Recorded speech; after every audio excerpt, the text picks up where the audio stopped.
Hey everyone, welcome back to my channel. If you are new, hi, my name is Taila.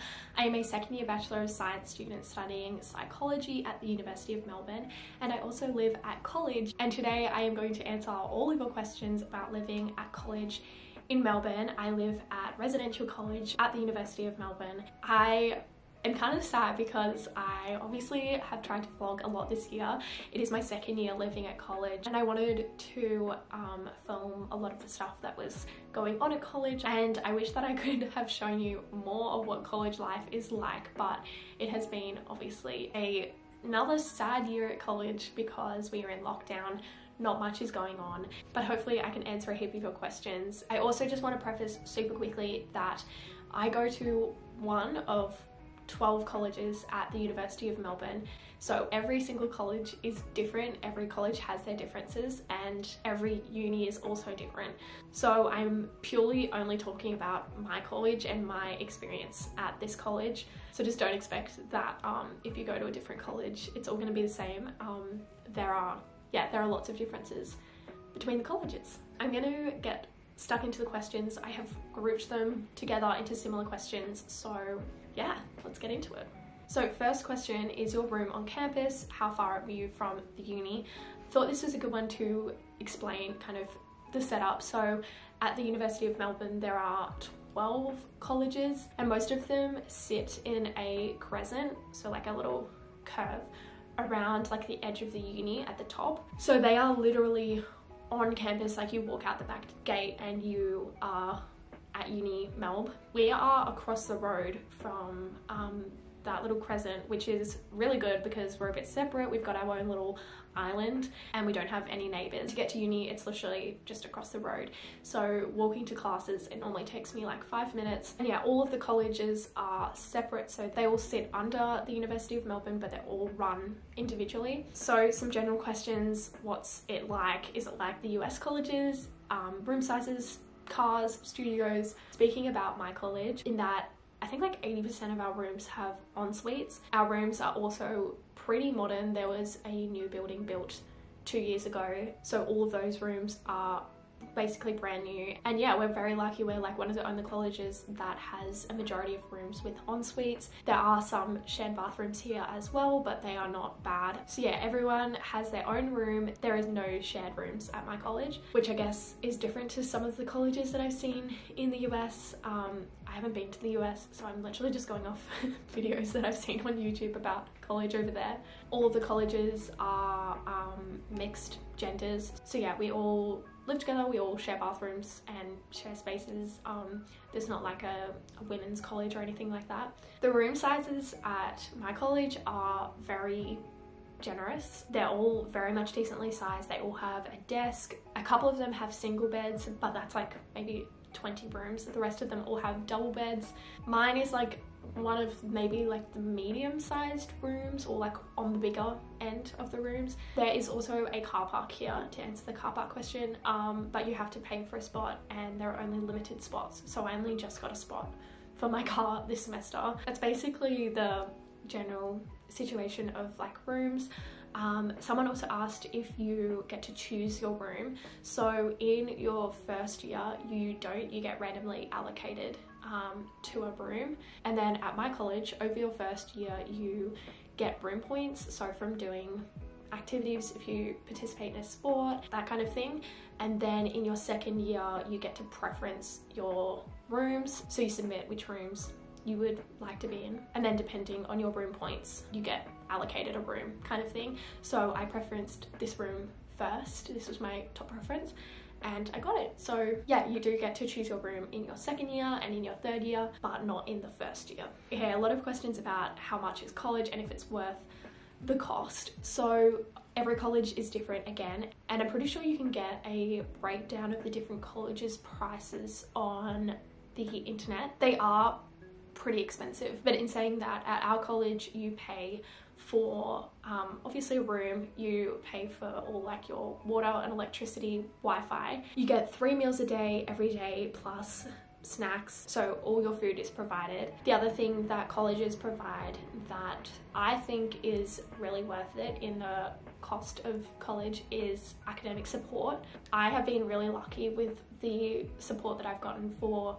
my subjects. I have tutorials every week where I get tutored on my subject and get help with the content and with my assignments. In terms of affording college, at college it's a mixed bag of people. So some people are supported by their parents and their families. Some people pay for themselves completely. Some people pay part of it. Some people are on scholarships, especially at other colleges they have a lot of scholarships. So yeah, it's really a mixed bag. I know that there's a lot of like, I guess I wouldn't call it a stigma, but that kind of thing about like all college kids being really rich, and I think that is true on the majority, but I think it's important to say that the colleges try to be accessible to all different types of people, and that there are people here who pay for their own college fees. They work and they pay them off, or they pay part of it, or they're on a scholarship. So hopefully that explains it, but I think it is worth the cost if you can afford it, and if you can find kind of like a way to afford it, then I definitely think it is worth the cost. You pay for the experience too. In a normal year you get all of these like fun events and that are paid for. There's really nice dinners that we have each week called High Table, where you get like a 3-course meal and it's really, really nice. And then at the end of it you come out with like, you know, heaps of people, and you probably have a heap of friends. So yeah, I guess you're paying for the experience as well, which is definitely worth the cost. These trams are driving me insane. They're so loud. How is the transition from living at home to living with a bunch of people? Do you find yourself more inclined to dress up? What's it like moving away from home at a young age? The transition from living at home to living at college is very different when you look at it from like A versus B kind of thing, obviously, which you can expect. The college helps you transition into that really well, and there's an O week that kind of helps you transition into college life, which is really, really helpful. And so I didn't notice like a drastic change in my life from living at home to living at college, because I was like adjusting to it. There was an adjustment period, and you just kind of learn the differences and you learn to adjust and adapt, and it's great living with a whole bunch of people. It's so much fun. But yeah, they really help you transition. It's not like you're just thrown into it and you have to like manage. In saying that, of course, it's not easy. I had homesickness for a couple of weeks at the start. It's inevitable, and basically everyone experiences it. But it's also so exciting having that change of lifestyle. And like the craziest thing to think about is like every day I go 3 times a day, or like at least for lunch and dinner, and sit in the dining hall with like a group of like 20 of us. We would just sit there and chat for like an hour and 2 hours, which like you'll never be able to do again. And I've done that for the past kind of year and a half that I've been living here. So when you think about it like that, like it's very different, but it's also very cool, and it's like a once in a lifetime experience, but you'll never really be in a situation where you get to do that again. In terms of feeling inclined to dress up, at the start, yes, very much so.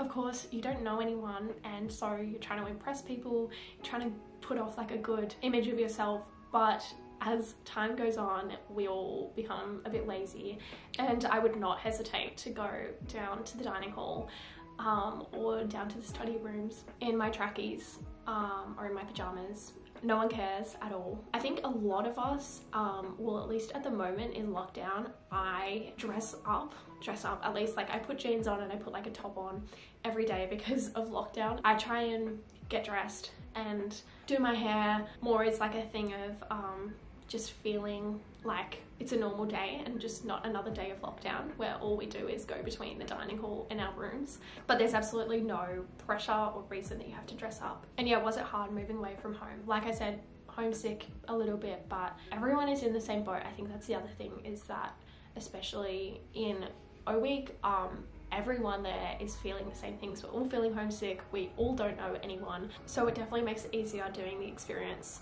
of moving away from home with a lot of other people. Even if some people are moving only 2 hours away from home, that's still moving away from home, and they're all feeling the same things as everyone else. So it wasn't too hard at all, and I would definitely do it again. What was it like making new friends? Hands down, moving to college is the easiest way to make friends. It's almost like you just can't not make friends almost, especially in O week. The whole point of O week and the first few weeks of college is all about meeting people and getting to know people. Yeah, you leave like the first week of college feeling like pretty set. You've got a heap of friends, at least you know a heap of faces. I definitely found, and the majority find, that yeah, it's really easy to make friends at college, and it's the best place to make friends, the easiest place to make friends. Of course, it's not always easy and it takes a little bit of effort at times to meet new people, but in a normal year there are heaps of like experiences and situations where you can make friends and meet people. And even just going to the dining hall for lunch and for dinner. In our dining hall there's like 8 tables, and that's another opportunity where you can go and sit at a new table and meet 20 new people, 5 new people. So even in the day-to-day, there are always opportunities to meet people. How is the food at college? Do you have a shared kitchen or a dining hall? So we have a dining hall that, like I said before, serves 3 meals a day. And then we also have shared kitchenettes in each of the corridors. And then there's also a student kitchen where you can do like proper cooking and proper baking. So if you want to cook for yourself, you can, but there's also, obviously you're paying for the food as well. So there's meals every day.